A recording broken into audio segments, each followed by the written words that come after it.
Hi, I'm going to do a little video on how to glue a bearing back into your spinner once it's been removed with our bearing remover. You can see that in another video. Now, I've started to offer Loctite. This Loctite, which I feel is the best stuff to use on a spinner. It's the purple stuff in these small bottles, so you don't have to go out and buy the whole thing. You use so little of this stuff, this tiny little bottle will last you ages. So if you're buying the bearing removal tool, you could pick up one of those bottles for $3 and you'll be set, and you don't have to go out and spend $50 for a big bottle like that. Now, what I generally do is I sit the bearing in the spinner like that, so there's some room around the top of it, because this is where you want the Loctite.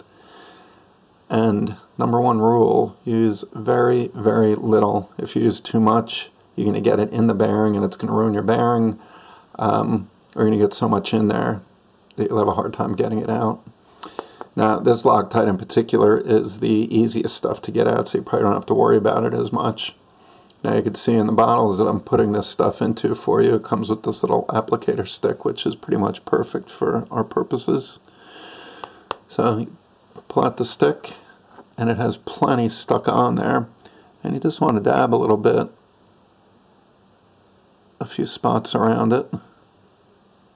Don't worry if you get it on the spinner, you can just wipe it off when you're done, because it is going to get on there.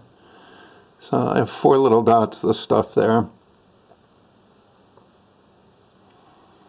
And then just push the bearing in with your fingers. It'll slide in easily, relatively easily, and get it flush with the top.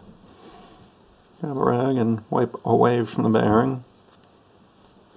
And just make sure that it's even between the top and the bottom. And that's about it. Let it dry and you're good to go within a few minutes. It's no problem.